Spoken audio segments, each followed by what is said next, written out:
നമസ്കാരം പ്രശാന്ത്. നമസ്കാരം. നമ്മുടെ ഈ തൊട്ടടുത്ത അയൽ സംസ്ഥാനമായ തമിഴ്നാട്ടിൽ ഇന്നാണ് തിരഞ്ഞെടുപ്പ്. വാശിയേറിയ പോരാട്ടം. അതിലൊരു ഇളയ ദളപതി താരരാജാവും തൻ്റെ തമിഴ് വെട്രി കഴകം പാർട്ടിയുമായിട്ട് ഇത്തവണ ഇലക്ഷനുണ്ട്. എന്തായാലും വിജയ് മുഖ്യമന്ത്രിയാകില്ല എന്നൊക്കെ കേൾക്കുന്നുണ്ട്. 2 മണ്ഡലങ്ങളിൽ പക്ഷേ വിജയ് മത്സരിക്കുന്നുണ്ട് അല്ലേ? രണ്ടിടത്ത് മത്സരിക്കുന്നുണ്ട്. എം കെ സ്റ്റാലിൻ, DMK-യുടെ അധികായനായ എം കെ സ്റ്റാലിൻ, പിന്നെ 2-3 കഷ്ണമായി മാറിയ ADMK അല്ലേ, രണ്ടായിട്ട് വിഭജിച്ചവർ. ADMK അവരുടെ സംഘടനാ സംവിധാനത്തിന് വലിയ കുഴപ്പമൊന്നും വന്നിട്ടില്ല. അവരൊന്നും നേതാക്കളൊന്നും അങ്ങോട്ടും ഇങ്ങോട്ടും നേതാക്കൾ കുറച്ചുപേരൊക്കെ. അതെ. അപ്പൊ തമിഴകത്തെ പക്ഷേ എല്ലാ നിയമസഭാ തെരഞ്ഞെടുപ്പിന് മുമ്പിൽ തമിഴകത്ത് ഇത്തവണയും വെറും വാശിയുമേറിയ മത്സരം തന്നെയാണ്. അതിൽ എനിക്ക് തോന്നുന്നു ഏറ്റവും കൂടുതലൊരു അപായഭീതി ഉള്ളത് വളരെ സേഫ് ആയിട്ടുള്ളൊരു സ്റ്റാൻഡ് എടുക്കുന്നത് വിജയിയാണ് അല്ലേ? അതാണ് ഇടയ്ക്കൊരു കന്യാകുമാരി റോഡ് ഷോയ്ക്ക് ഇടയ്ക്കൊരു ആരാധകൻ പൂമാല എറിഞ്ഞപ്പോൾ തന്നെ അത് ഭയന്ന് വിജയ് അത് ബോംബാണോ, കാരണം ശത്രുക്കളെ അത്രത്തോളം പേടിക്കുന്നുണ്ട്. വിജയനറിയാം തന്നെ നിഷ്കാസനം ചെയ്യാനായിട്ട് പണ്ട് ജയലളിതയെ MGR-ന്റെ വാഹനത്തിൽ നിന്ന് ഇറക്കി വിട്ടതുപോലെ അതിനപ്പുറമുള്ള പുതിയ ട്രിക്കുകൾ എന്തെങ്കിലും ഉണ്ടാകാൻ സാധ്യതയുണ്ടെന്ന് വിജയനറിയാം. അത്തരം അട്ടിമറികളൊക്കെ സംഭവിക്കും. കാരണം തമിഴകമാണ് അവിടെ നമ്മൾ ഇതൊക്കെ നമുക്ക് പ്രതീക്ഷിക്കണം. മാത്രമല്ല രാജേഷ് ജി, ഇതിനകത്ത് സ്റ്റാലിനും ഇതൊരു ഡു ഓർ ഡൈ സിറ്റുവേഷനാണ്.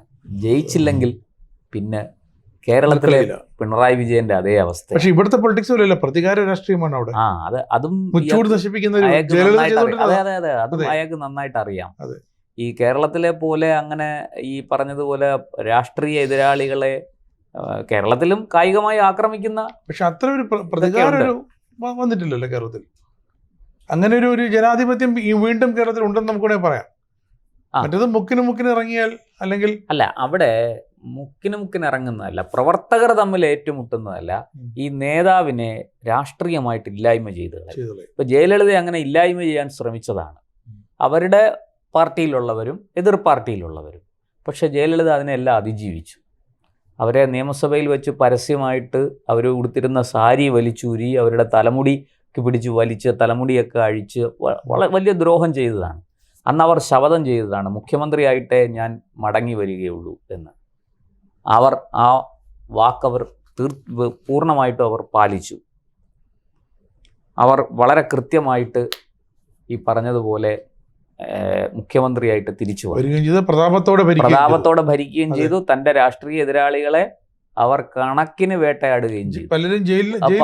അതായത് ഉരുളയ്ക്ക് ഉപ്പേരി എന്ന വണ്ണം ഇങ്ങോട്ട് കിട്ടിയതിന് കൃത്യമായിട്ട് തിരിച്ചു കൊടുക്കുകയും ചെയ്തു. അതവിടെ നിൽക്കട്ടെ, അത് ചരിത്രമാണ്. ഇവിടെ ഈ പറയുന്നത് പോലെ വിജയ് താൻ തമിഴ്നാടിൻ്റെ മുഖ്യമന്ത്രിയാകും എന്ന ഒരു പ്രതീക്ഷയോടും കണക്കുകൂട്ടലോടും കൂടിയൊക്കെയാണ് മത്സരിക്കുന്നത്. പക്ഷെ വിജയിന് എത്ര സ്വാധീനം ചെലുത്താൻ കഴിയും തമിഴ് രാഷ്ട്രീയത്തിൽ? തമിഴ് മക്കളുടെ ഇടയിൽ തമിഴ് വോട്ടർമാരെ വിജയിന് എത്ര സ്വാധീനിക്കാൻ കഴിയും? വിജയ് എന്ന വ്യക്തിക്ക് ഒരു മേൽക്കൈ കിട്ടിയേക്കും. അതിനപ്പുറത്തേക്ക് വിജയിൻ്റെ പാർട്ടിയിലെ നേതാക്കൾക്ക് മത്സരിക്കുന്നവർ മണ്ഡലത്തിലൊക്കെ മത്സരിക്കുന്നുണ്ടല്ലോ, അവർക്ക് എത്രത്തോളം വിജയസാധ്യതയുണ്ട്? ഇതൊരു വലിയ ചോദ്യമാണ്. അവരെല്ലാം സെക്കൻഡ് ലെവൽ നേതാക്കന്മാരാണ്. അതായത് വിജയ് കണ്ടെത്തി അവിടെ എല്ലാം വിജയ് ആണ്. ഇപ്പൊ പണ്ട് ബീഹാർ തെരഞ്ഞെടുപ്പിന് മുമ്പ് ലാലു പ്രസാദ് യാദവിൻ്റെ മകൻ തേജസ്വി യാദവ് പറഞ്ഞ പോലെ മുഴുവൻ മണ്ഡലത്തിലും മത്സരിക്കുന്ന ഞാനാണ്, എല്ലാ മണ്ഡലത്തിലും മത്സരിക്കുന്ന ഞാനാണ്, ഇവരെല്ലാം എൻ്റെ അടിമകളെ പോലെയാണ്, എൻ്റെ ജോലിക്കാരാണ്. നോക്കൂ എത്ര മോശമാണ് ആ രാഷ്ട്രീയം എന്നൊന്ന് ചിന്തിച്ച് നോക്കിയാൽ നമുക്ക് മനസ്സിലാവും. അപ്പോൾ അതുപോലെ ഈ വിജയ് ഫാക്ടറാണ് എല്ലായിടത്തും. വിജയ് എന്ന് പറയുന്ന ഒരു സത്യസന്ധനായ ധാർമ്മികനായ വെള്ളിത്തിരയിലെ എന്താ പറയുക, ഏറ്റവും സംശുദ്ധനും നീതിമാനും ഒക്കെയായ സിനിമയിലെ ആ നായക കഥാപാത്രത്തെ കൊണ്ടുവന്ന് ഒരു മുഖ്യമന്ത്രിയുടെ ഇമേജ് കൊടുത്ത് അങ്ങനെയൊക്കെ വലിയ PR വർക്കെല്ലാം ചെയ്താണ് അവർ മുന്നോട്ട് പോകുന്നത്. പക്ഷെ അതല്ല തമിഴ് രാഷ്ട്രീയം. നോക്കൂ, MGR വെള്ളിത്തിരയിൽ നിന്ന് നേരെ തമിഴ്നാട് മുഖ്യമന്ത്രി കസേരയിലേക്കല്ല വന്നത്. അദ്ദേഹം അണ്ണാദുരൈയോടൊപ്പം നടന്ന് അണ്ണാദുരൈയോടൊപ്പം രാഷ്ട്രീയ പ്രവർത്തനം നടത്തി രാഷ്ട്രീയം എന്താണെന്ന് പഠിച്ച് അങ്ങനെ പതുക്കെ തമിഴ് രാഷ്ട്രീയത്തിലേക്ക് അടിവെച്ചു വന്നതാണ്. ഒരു വശത്ത് അദ്ദേഹം വലിയ കാരുണ്യ പ്രവർത്തനങ്ങൾ ചെയ്തു, തമിഴ്നാടിൻ്റെ വികസനത്തിന് വേണ്ടിയിട്ട് ഒരുപാട് കാര്യങ്ങൾ ചെയ്തു. അതെല്ലാം ചെയ്ത MGR വളരെ പതുക്കെ രാഷ്ട്രീയത്തിലേക്ക്, അദ്ദേഹത്തിൻ്റെ സിനിമാ ജീവിതത്തിനെ അദ്ദേഹം ഒരു പോറലും ഏൽപ്പിക്കാതെ അദ്ദേഹം രാഷ്ട്രീയത്തിലും വളർന്നു വരികയായിരുന്നു. അദ്ദേഹത്തിൻ്റെ നിഴലായിട്ട് കടന്നു വന്നയാളാണ് ജയലളിത. ജയലളിതയും ഈ MGRൻ്റെ കൂടെ നടന്ന് അണ്ണാദുരൈയുടെ മാതൃക കണ്ടു പഠിച്ച് അങ്ങനെ വളരെ കൃത്യമായിട്ട് രാഷ്ട്രീയം എങ്ങനെയാണ്, ജനങ്ങൾ എങ്ങനെയാണ് ചിന്തിക്കുന്നത്, അവരുടെ ആവശ്യം എന്താണ്, അവർ എന്തുകൊണ്ടവർ നമുക്ക് വോട്ട് ചെയ്യും അല്ലെങ്കിൽ എന്തുകൊണ്ടവർ വോട്ട് ചെയ്യില്ല, ഇതെല്ലാം വളരെ കൃത്യമായിട്ട് ജനങ്ങളുടെ മനസ്സ് വായിക്കാൻ പഠിച്ച നേതാക്കളാണ് ഇവരൊക്കെ. വിജയ് അങ്ങനെ ഒരാളാണോ? അല്ല, എനിക്ക് തോന്നുന്നില്ല. വിജയും ജനങ്ങളുമായി ഇന്ററാക്ഷൻ ഇനി ഈയിടയ്ക്കാണ് ഉണ്ടായിരിക്കുന്നത്. ഫാൻസിന്റെ രജനീകാന്ത് തമിഴ് രാഷ്ട്രീയത്തിലേക്ക് ഇപ്പൊ കടന്നു വരും എന്നൊരു പ്രതീതി ഉണ്ടായിരുന്നു.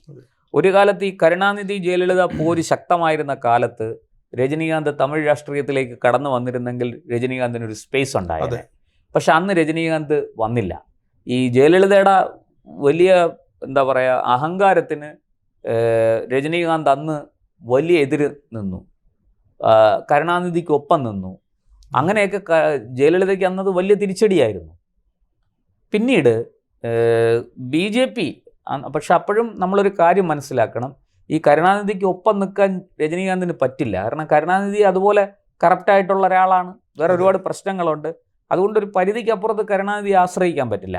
അങ്ങനെ ഏതെങ്കിലും ഒരു രാഷ്ട്രീയ കക്ഷിയെയും നേതാവിനെയും ആശ്രയിക്കാതെ തമിഴ്നാട്ടിൽ നിൽക്കാനും പറ്റില്ല. മറ്റേയാൾ വേട്ടയാടും ഭരിക്കാൻ അവസരം കിട്ടുമ്പോൾ. പക്ഷെ എന്തുകൊണ്ടോ ജയലളിത രജനീകാന്തിനെ അങ്ങനെ വേട്ടയാടാൻ തയ്യാറായില്ല. ഒരുപക്ഷെ രജനിയുടെ ജനപ്രീതി ആയിരിക്കും അതിന് കാരണം. അത് തനിക്കെതിരാകുമെന്ന് ജയലളിത ഭയന്നിട്ടുണ്ടാവും. പിന്നീട് കേന്ദ്രത്തിൽ നരേന്ദ്രമോദിയെ പോലെ ഒരു പ്രധാനമന്ത്രി വന്നപ്പോഴാണ് രജനീകാന്ത് കുറച്ചുകൂടെ രാഷ്ട്രീയത്തിൽ സജീവമാകാൻ തുടങ്ങിയത്. പക്ഷെ അദ്ദേഹം വളരെ പെട്ടെന്ന് തന്നെ പിൻവാങ്ങി. കാരണം അദ്ദേഹത്തിന് കൃത്യമായിട്ടും നല്ല ഉപദേശകരുണ്ട്.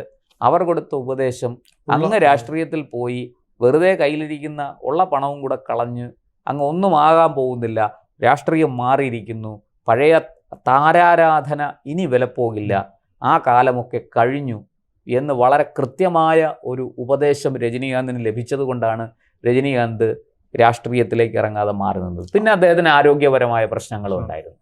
അതൊക്കെ കൊണ്ടാണ് അദ്ദേഹം മാറി നിന്നത്. അവിടെയാണ് കമലഹാസന്റെ ഞാൻ അതാണ് പറയാൻ വന്നത്. അടുത്തത് ഉലകനായകൻ എന്നറിയപ്പെടുന്ന, എനിക്ക് അദ്ദേഹം ഉലക്കനായകനാണ്.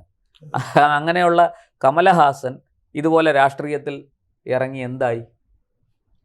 8 നിലയെ പൊട്ടി. സ്റ്റാലിന്റെ കാൽ ചുവട്ടിൽ അടിമയായിട്ട് മത്സരിക്കുന്നില്ല എന്ന് തീരുമാനിച്ചു. അത് കമലഹാസൻ പറയുന്ന ന്യായമൊക്കെ പറഞ്ഞ, അതായത് ഈ BJPക്കെതിരായ വികാരം ചെതറിപ്പോകാൻ പാടില്ല, അതുകൊണ്ട് ഞാൻ മത്സരിക്കുന്നില്ല.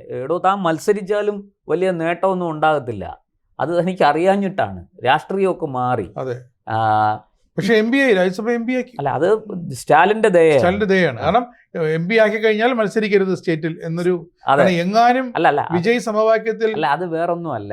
സ്റ്റാലിന് ഡൽഹി പോയി മോദിയോട് അടിവെക്കാൻ പറ്റത്തില്ല. കമലഹാസൻ അവിടെ കിടന്ന് അടിച്ചോളൂ. വെച്ചാൽ പഴയ പെരിയാറുടെ പാരമ്പര്യമൊക്കെ പറഞ്ഞ് ഈ തമിഴ് എല്ലാം വെറുതെ ഡാവാണ്. നമ്മുടെ ഇവിടെ കേരളത്തിൽ നിന്ന് ജോൺ ബ്രിട്ടാസ് പോയി അവിടെ കിടന്ന് പാർലമെന്റിൽ ബഹളം ഉണ്ടാക്കുന്നതിനേക്കാൾ ഒരു 1-2 ഇരട്ടി കൂടുതൽ ബഹളം ഉണ്ടാക്കും എന്നല്ലാതെ അതുകൊണ്ട് യാതൊരു ഇതുമില്ല. കഴിഞ്ഞ ദിവസം നടന്ന ഒരു സംഭവത്തിൽ ഈ പറഞ്ഞതുപോലെ ഒരു വിഷയത്തെ എടുത്ത്, ഞാൻ ആ വിഷയത്തിലേക്ക് പോകുന്നില്ല. തമിഴ് ഭാഷയെ മാത്രമല്ല, തമിഴൻ്റെ പൊതു സ്വഭാവം, തമിഴൻ ഭിക്ഷ എടുക്കില്ല എന്നൊക്കെ പറഞ്ഞു. ഒന്ന് നിർമ്മലാ സീതാരാമൻ നല്ല ഒന്നാന്തരം മറുപടി കൊടുത്തു, ഉലകനായകൻ്റെ ഗ്യാസ് പോയി. അതാണ് സത്യം. ഇരിക്കട്ടെ. അപ്പോൾ ഈ അനുഭവങ്ങളെല്ലാം നമ്മുടെ മുന്നിലുണ്ട്. ഇത് വെച്ച് വേണം വിജയിൻ്റെ കടന്നുവരവും നമ്മൾ വിശകലനം ചെയ്യാൻ. വിജയിന് ഈ ഫാൻസ് അസോസിയേഷൻ മന്ത്രങ്ങളല്ലാതെ വിജയിന് മറ്റൊരു വലിയ ഇതുണ്ട്, ഒരു ബാക്ക് സപ്പോർട്ടുണ്ട്. അതെന്ന് പറയുന്നത് തമിഴ്നാട്ടിലെ ഈ ക്രിസ്ത്യൻ മിഷണറിമാരാണ്. ഈ തമിഴ്നാട്ടിൽ വലിയ രീതിയിൽ മതം മാറ്റം നടത്തിക്കൊണ്ടിരിക്കുന്ന ക്രിസ്ത്യൻ മിഷണറിമാരുടെ ഫണ്ടും ക്രിസ്ത്യൻ മിഷണറിമാരുടെ സഹായവും വിജയിനുണ്ട് എന്നുള്ളത് ഞാൻ പറഞ്ഞതല്ല. DMKയിലെ ഓരോ രാഷ്ട്രീയ നേതാവും ഓരോ മണ്ഡലത്തിലും ഈ വിജയിനെതിരെ ചൂണ്ടിക്കാണിക്കുന്നത് ഇതാണ്. വിജയ് ഇപ്പൊ ഒരു കൺവെർട്ടഡ് അല്ല വിജയ് വിജയിന്റെ അച്ഛൻ അമ്മ എല്ലാവരും അങ്ങനെയാണ്. ആ വിജയിനെ കുറിച്ച് പറയുന്നത് DMK പറഞ്ഞത് എന്തുകൊണ്ട് സ്വന്തം പേര് മറച്ചു വെക്കുന്നു, ജോസഫ് വിജയ് എന്നുള്ള പേര് എന്തുകൊണ്ട് പറയുന്നില്ല, ജോസഫ് വിജയ് ചന്ദ്രശേഖർ എന്നാണ് തൻ്റെ പേര് എന്ന് പറയാൻ എന്തിന് വിജയ് മടിക്കുന്നു എന്നാണ് അവർ ചോദിക്കുന്നത്. ഇത് DMK ADMKയോ BJPയോ അല്ല ഇത് ചോദിച്ചത്, ഇത് DMK ആണ് ചോദിക്കുന്നത്. ഇത് തമിഴ്നാട്ടിൽ വലിയ ചർച്ചയായ ഒരു കാര്യം. നമ്മുടെ ബാലറ്റ് പെട്ടിയിൽ അതിൽ വരുന്നത് ജോസഫ് വിജയ് എന്നായിരിക്കില്ലേ? ആയിരിക്കണമല്ലോ, അദ്ദേഹത്തിൻ്റെ മുഴുവൻ പേരാണല്ലോ വരിക. അപ്പോൾ ഇവിടെ ഞാൻ പറഞ്ഞു വന്നത് വാസ്തവത്തിൽ DMKക്ക് വിജയ് ഒരു വെല്ലുവിളി തന്നെയാണ്. പക്ഷേ ആ DMKക്കെതിരായ ആ ഭരണവിരുദ്ധ വികാരം അത് പൂർണ്ണമായിട്ട് ADMK BJP സഖ്യത്തിന് കിട്ടുന്നതിന് പകരം ഒരു പങ്ക് വിജയ് ഭരിച്ചുകൊണ്ടിരിക്കും. അതാണ് DMKയുടെയും ലക്ഷ്യം. വിജയ് പരമാവധി വോട്ട് പിടിക്കണം. അപ്പോൾ ഈ ADMK BJP സഖ്യത്തിൻ്റെ വോട്ട് ബാങ്കിൽ വലിയ വിള്ളൽ വരും. അവിടെ എനിക്ക് ജയിച്ചു കയറാം, ചെറിയ വോട്ടിനെങ്കിലും 1000-2000 വോട്ടിൻ്റെയൊക്കെ ഭൂരിപക്ഷത്തിന്. പക്ഷെ തമിഴകത്ത് വിജയ് BJPയുടെ എതിർപ്പ് നേരത്തെ ഒരു സിനിമയുടെ ആ ഡയലോഗിലൂടെ തന്നെ വിജയ് ഏതാണ്ട് അല്ലല്ല, അത് ഞാൻ പറഞ്ഞ വിജയ് ആത്യന്തികമായിട്ട് BJP അനുകൂലിയല്ല.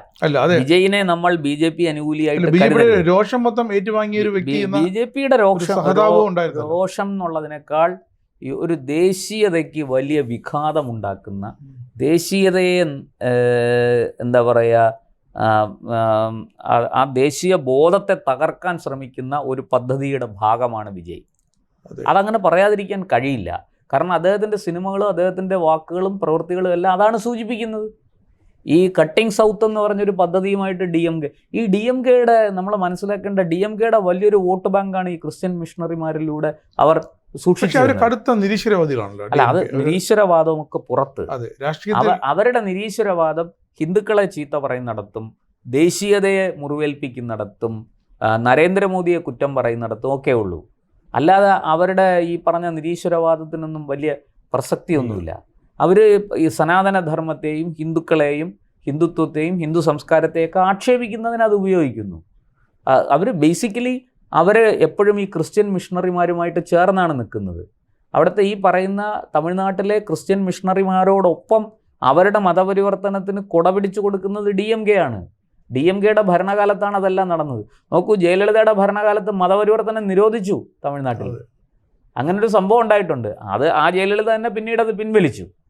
പക്ഷേ നമ്മൾ മനസ്സിലാക്കേണ്ടത് ജയലളിതയുടെ കാലത്ത് അങ്ങനെ സംഭവിച്ചിട്ടുണ്ട്. DMK അതിനെ വലിയ രീതിയിൽ പ്രോത്സാഹിപ്പിച്ചവരാണ് മതപരിവർത്തനത്തെ. ഇപ്പോഴും അതെ. ഇപ്പോൾ അവരെന്തുകൊണ്ട് ഈ വിജയിനെതിരെ ഇറങ്ങിയിരിക്കുന്നു? അത് ഈ ക്രിസ്ത്യൻ വോട്ട് കൃത്യമായിട്ടും വിജയ് കൊണ്ടുപോകും എന്നുള്ളതാണ്. കാരണം വിജയിനെ സ്പോൺസർ ചെയ്യുന്നത് അവരാണ്. അതിന് ഒരു ആഗോള അജണ്ടയുടെ ഒരു പിന്തുണ അതിനുണ്ട്. ഇതാണ് തമിഴ്നാട്ടിലെ രാഷ്ട്രീയം. അത് നമ്മൾ ഡൽഹിയിൽ രാഹുൽ ഗാന്ധി കിടന്ന് പയറ്റുന്നത് പോലെ തമിഴകത്ത് പയറ്റ് നോക്കാൻ വിജയ് നോക്കുന്നു. അങ്ങനെയല്ല, അതിനേക്കാൾ ഒരു പടിയൊക്കെ മേളിലാണ്. രാഹുൽ ഗാന്ധിക്ക് അവിടെ ഈ ഉത്തരേന്ത്യയിൽ ഈ അങ്ങനെ ക്രിസ്ത്യൻ മിഷണറിമാർക്ക് 1% പോലും വേരോട്ടമില്ല. അവർ വിചാരിച്ചാൽ അവിടെ ഒരു ചുക്കും ചെയ്യാൻ പറ്റില്ല. അവർക്ക് പറ്റും. കേരളത്തിൽ കുറച്ച് ജില്ലകളിൽ പറ്റും, തമിഴ്നാട്ടിൽ കുറച്ച് ജില്ലകളിൽ പറ്റും, പിന്നെ ഈ പറഞ്ഞതുപോലെ ആന്ധ്രയിൽ അവിടെ ഇവിടെയൊക്കെ ചില സ്ഥലങ്ങളിൽ അവർക്ക് ചില സ്വാധീനമുണ്ട്. അതൊക്കെ ഉപയോഗിച്ച് അവർ രാഷ്ട്രീയം കളിക്കുന്നതാണ്.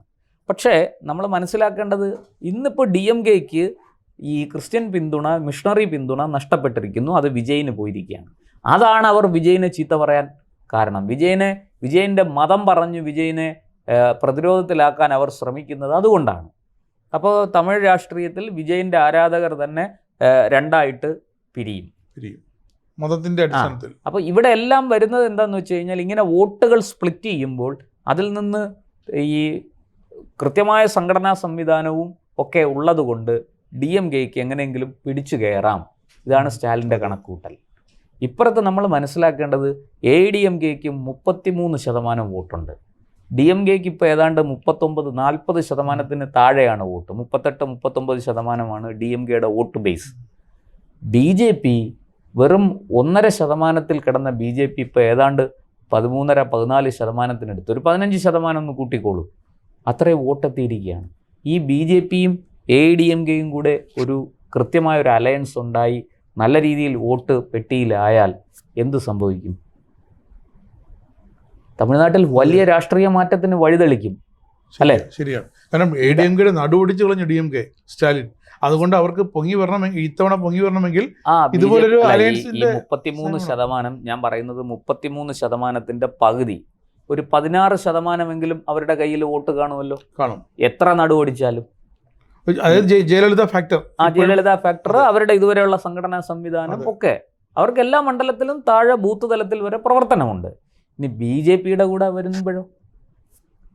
അപ്പോൾ BJPയുടെ 15% കൂടെ കയറുന്ന അത് തന്നെ ഒരു 31-32% വോട്ടായില്ലേ. പിന്നെ ഭരണവിരുദ്ധ വികാരം അങ്ങനെ ഒരു സാധനമുണ്ട്. പട്ടാളി മക്കൾ കക്ഷിയുടെ ഇതുണ്ട്, അവരിതിനകത്താണ്. മറ്റ് ചെറിയ കക്ഷികളുണ്ട്. ഇവർക്കെല്ലാം 1-2 സീറ്റിലേക്ക് ജയിക്കാൻ സാധിച്ചാൽ ഒരു കോൺഗ്രസ് കുറച്ച് വോട്ടല്ലേ കൊണ്ടുപോകും. കോൺഗ്രസിന് അവിടെ ഒന്നുമില്ല. കോൺഗ്രസും CPM ഒക്കെ സ്റ്റാലിൻ്റെ തണലിൽ സ്റ്റാലിൻ ഇട്ട് കൊടുക്കുന്ന ഇര ഭക്ഷിച്ച് ജീവിക്കുന്ന ടീമുകളാണ്. അല്ലാതെ അവർക്കൊന്നും അവിടെ യാതൊരു സ്വാധീനവും ഇപ്പോഴില്ല. പണ്ടുണ്ടായിരുന്നിരിക്കാം, ഇപ്പോഴില്ല. ഇനി ADMKയുടെ കാര്യത്തിൽ ADMKയെ വലിയ സപ്പോർട്ട് ചെയ്ത് മുന്നോട്ട് വരുന്നു.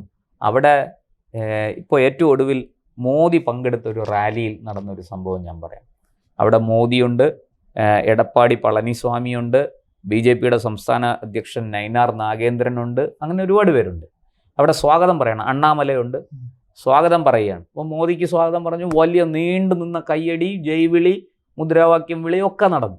അത് കഴിഞ്ഞ് എടപ്പാടി, അത് കഴിഞ്ഞ് നൈനാർ നാഗേന്ദ്രൻ, 5ാമതാണ് അണ്ണാമലയ്ക്ക് സ്വാഗതം പറയുന്നത്. നിലയ്ക്കാത്ത കരഘോഷം, വലിയ മുദ്രാവാക്യം വിളി, ആൾക്കാർ നെഞ്ചത്തടിച്ചൊക്കെയാണ് അണ്ണാമലയ്ക്ക് പിന്തുണ. മോദി അന്തം വിട്ടുപോയി. മോദി ആ സദസ്സ് പെരുമാറുന്നത് കണ്ടിട്ട് മോദി വാസ്തവം പറഞ്ഞാൽ വല്ലാതെ ഉത്തേജിതനായി എന്നാണ്. വർഷങ്ങളായി തമിഴ് രാഷ്ട്രീയത്തിൽ മോദി കാണാതിരുന്നൊരു കാഴ്ച അപ്പോൾ കണ്ടു. അതായത് കൃത്യമായി പറഞ്ഞാൽ MGRന് ശേഷം തമിഴ് മക്കളെ ഇളക്കി മറിക്കാൻ കഴിഞ്ഞ ഒരു നേതാവ് അണ്ണാമലയാണ്. ഒരു സംശയവുമില്ല. ആ അണ്ണാമലയ്ക്ക് അവിടെയുള്ള സ്വാധീനം അത്ര വലുതാണ്. പക്ഷെ അണ്ണാമല ഇത്തവണ ബിഹൈൻഡ് ദ കർട്ടൻ മാറി നിന്നിട്ട് ADMKയെ മുമ്പിലേക്ക് വെച്ചിരിക്കുന്നു. എന്ന് വെച്ചാൽ ഏത് വിധേനയും അണ്ണാമലയ്ക്ക് അറിയാം നമുക്ക് ഒറ്റയ്ക്ക് ഇത് സാധിക്കില്ല. ഇവിടെ കൃത്യമായിട്ടും ഒരു കൂട്ടുകെട്ട് ആവശ്യമുണ്ട്.